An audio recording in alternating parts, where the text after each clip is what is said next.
Hello, my name is Dominique, and with me is my daughter Ashley, who will be my patient today for this nutritional counseling session. Hello. The purpose for the session is to educate my patient and provide information about a diet that is beneficial to her oral health. This is both a practice and a responsibility of dental professionals. Being well nourished and throughout your life is essential for the development of healthy teeth and tissues. So we're going to start today by looking over your health and diet information questionnaire. You stated you are in good health. Yes. You do not take any medications. Nope. Have no food allergies or smoke. No. And these are all very positive benefits to your oral health. Now you did state you work in a kitchen setting. So that can influence your oral health if you are prone to snacking or taste testing high-risk factors such as foods as donuts and pizza. So we're going to refer to my flip chart here on page 1. The reason for this is that everyone has bacteria in his or her mouth at any given time. Now, while most of the bacteria is actually beneficial, other bacteria can actually feed on the sugars and those starches that you eat. This produces acids, which wear away your enamel. And on page 1 of my chart here, it just simply shows that bacteria plus the food and drinks and sugars and sweets equals producing acid, and acid plus a healthy tooth produces cavities. So to go on your questionnaire, you said you do not typically experience dry mouth. No. This is good because your consistent saliva flow reduces the time of contact between those acids and enamel, and that means much less time to create cavities. Saliva also contains important elements such as calcium and phosphate, which can actually protect your tooth enamel by neutralizing acids. So referring to page 2 of my flip chart is just showing why good saliva flow is also important. Okay, and basically just that it has those important elements and reduces the time of contact between the acids and your tooth enamel. So if you're prone to experience dry mouth, just make sure to talk to your dental professional. Okay. So dry mouth conditions can intensify bacteria, which in turn promotes more tooth decay. So you also listed on your questionnaire that sometimes you have sensitivity to extreme cold. Now this would be something you'd want to monitor because constant tooth sensitivity can place you at more risk for gum disease and tooth decay. And the reason for that is that sensitivity can mean you have cracks in your enamel or that you're wearing down due to acids exposing dentin and the roots, and that's what causes the pain. So now we're going to discuss a difference between cariogenic and non-cariogenic foods. What cariogenic means is foods and drinks that contribute to tooth decay, and non-cariogenic means they do not promote tooth decay. So I'm going to refer to my flip chart, page number 3. Okay, so eating cariogenic foods, such as non-plain yogurt. So plain yogurt's okay, but if you have like non-plain flavored yogurts, things like that, they have added sugars. Also, applesauce could be very acidic. Tomato and pasta sauce can be acidic, and even peanut butter can cause dental decay. And all of that is because it lowers your saliva pH below 5.5. Now, what that means is that the lower your pH, the more acidic your mouth becomes, therefore causing more decay. Okay. We're going to move on to non-cariogenic foods. And these are examples are eggs, fish. Now, I know you don't like fish, but it's on there. Poultry, crunchy vegetables. And these help keep your pH neutral. And that's anywhere from 6.2 to 7. And so that doesn't produce cavities. So now we're going to refer to your food diary. So I do see you circled possible causes of producing cavities. So 7-Up. I see the milk, you circle, Pepsi, your coffee, chips, Thin Mints, and a donut. Okay, and you are so right because these items, they really do contain sugars and starches and acidity. Even coffee is acid or acidic. which all lower your pH, producing more acid to erode your teeth. And we're going to talk about that a little bit more with the simple carbs. But also the tomato sauce in the pizza you ate is highly acidic, which promotes tooth decay as well. So dairy products such as the milk you drank and the eggs on the breakfast pizza is beneficial to your oral health because it does provide calcium-rich properties. And that is important in building and maintaining strength in teeth and bones, which I'm sure you know calcium is good for your bones. Okay.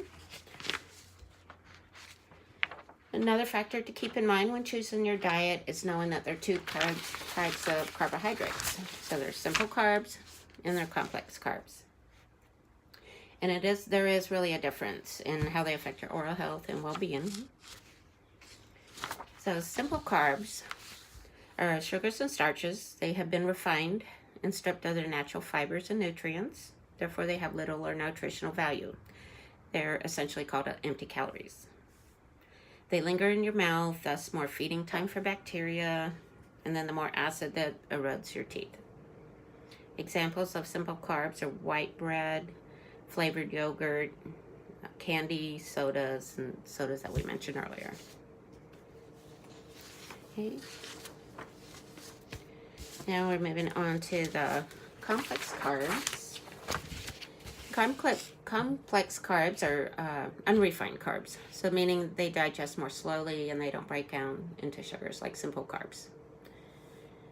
These are also very important because they pack vitamins and nutrients. And these are higher in fiber, which is not only better for your teeth, but for your overall health. And then some examples, as I show here in my flip chart, is 100% whole wheat bread, berries, almonds, and broccoli. And here's also a nice comparison on the flip chart of complex carbs versus simple, why they're good and not good. The complex, high in fiber, nutrients, low glycemic index, help you feel full with fewer calories, naturally stimulate metabolism. The bad carbs, the simple ones, are low in fiber and nutrients, high glycemic index, empty calories converted to fat, and then a high blood glucose level, so they can make you feel tired. Okay. And this is why it is very important to read nutrition labels carefully. As you can see here, they have a lot of added sugars, as well as the ingredient lists. Okay, so now we're going to review your dietary requirements according to the ChooseMyPlate.gov. That's by the USDA, which is a revised edition of what you probably know as the food pyramid. That's what we learned when we were young.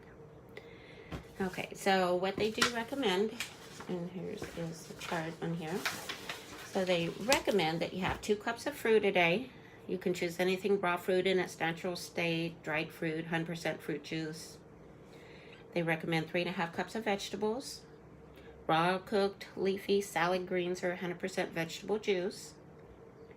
9 ounces of grain, which is 100% whole wheat bread, half cup cooked rice, pasta, or cereal. So you kind of see a pattern going about 100% there of unrefined minerals there. So for the grain for bread, because I love bread, would 12 grain bread be better than wheat bread, or is it equivalent? The 12 grain is good. You do want to look for that 100% whole wheat bread because there's a lot of different varieties of whole wheat. But the 12 grain is good as well. But the main ingredient's looking for 100% whole wheat. That means it doesn't, because like the white bread, they take out all the good nutrients, and that's what makes it white. Okay, good question though. And then for the protein, it is recommended to have at least 6.5 ounces of protein a day.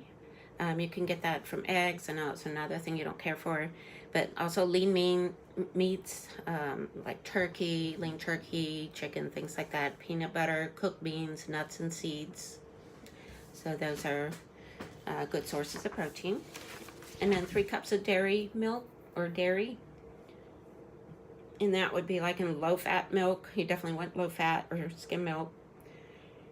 Plain yogurt, fortified soy beverages, and natural cheeses. And if you're like me, you love cheese.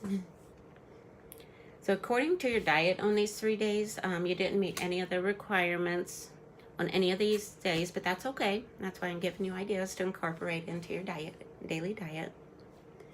You most certainly exceeded the necessary requirements here of the physical activity. For an adult, it says here about 2.5 hours a week, and you're on your feet for more than 8 hours a day. I know you're constantly moving, changing positions, so yay you. Good job on that. Okay, so now referring to my list of vitamins and minerals on my chart and in correspondence to your current diet. So you do eat lettuce, cheese, drink milk, and that is definitely a great start. Okay, so I'm going to show you my list here. Different vitamins. These are the good oral effects, the deficiency oral effects, and then the different foods you can get the vitamins from.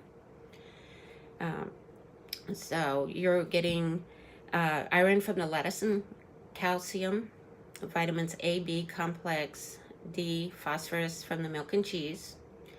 You may want to get some more vitamin C by eating oranges, berries. You can get vitamin K through snacking on celery, zinc from meats and whole grains, and potassium from potatoes and bananas. And you can also take a multivitamin each day to ensure that you're getting what you need. So it's really not as difficult as it seems. I know you can mix and match these foods to your liking, like put berries on the plain yogurt or things like that to make it more flavorful, or like the bananas on the bran cereal, and just different ideas there. And finally, some high risk factors and resolutions for the cause and prevention of dental disease. Okay. So I'm just going to kind of go over these here. So high risk factors, well water, which we talked about earlier, is not a concern for you, but it's a high risk factor because it doesn't contain any fluoride. A lot of people drink well water and they're not getting the necessary fluoride. So resolutions, if that was the case, would be to purchase bottled water with fluoride, use fluoride mouthwash and toothpaste. Smoking, again, didn't apply to you directly, but that creates plaque and tartar. Resolution, obviously, stop smoking. Seek assistance from your doctor and or support groups, and chew gum with xylitol instead. Xylitol is actually a good ingredient, and my instructor even said they're in gummy bears, so you can get that. Okay, another one is orthodontics. So if you have like braces, covers up a lot of your teeth, you're not able to get in many spaces. You get sore gums, lack of oral hygiene. Okay, resolution in that is investing in a water pick. Rinse thoroughly after snacks and meals. Alcohol, that's something you don't usually utilize. So that creates more plaque, tooth loss, staining of teeth because it contains a lot of sugar. Resolution for that, drink in light moderation or just refrain from drinking at all. Rinse your mouth with water after drinking. And then the next one is implants. So if you can get a lot of infections or tissue damage from implants, so very important on that one just to have regular dental visits, brushing and flossing twice a day, avoid chewing hard foods or ice, so because all those can be really bad. Okay, so basically, just kind of in summary that everything we went over today, in the information that I provided you, what ideas do you have for food changes? My ideas is just kind of cut out all like the white breads, because I love pasta and bread and stuff like that, and try to switch it to 100% wheat. Even with the 12 grain is kind of my alternative besides white, just to be sure that it is 100%. I do go for a specific brand, so I may have to switch. Definitely add in more vegetables and fruits. I'm very bad at that. And then milk, definitely switch from 2% to either low fat or skim. Okay, awesome. Those are wonderful ideas. And you think those are things you'll like eating? Yes. Okay. And then what have you learned from the activity today? Just the cups or the ounces, they're equivalents to your meal and to your plate. It's very important, and I never realized how much I'm actually missing out every day. Right. It does seem like a lot that they're asking, but you know, when you kind of get incorporated, once you get it going, it's, you know, I think it'll be make it easier too. And so, yeah. So what I learned here is that I think there are a lot of hidden dangers, such as added sugars in foods that we may normally think is harmless, but they're actually promoting tooth decay.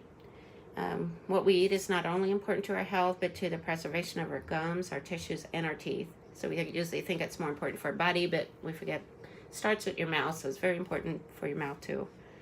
Um, what I found positive is here is that there's such an abundant supply of food choices that we can incorporate into our daily lives or diets, and that we can actually start enjoying eating healthy.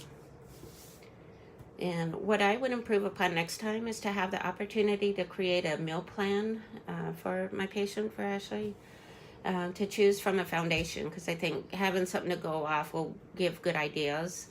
And then for a healthy diet, to follow a healthy diet, and then the patient can adjust it to their liking. And I think that would make them feel a little bit more likely to stick to their goals. All right, well, that concludes our session today. Thank you for joining. Thank you. You're welcome.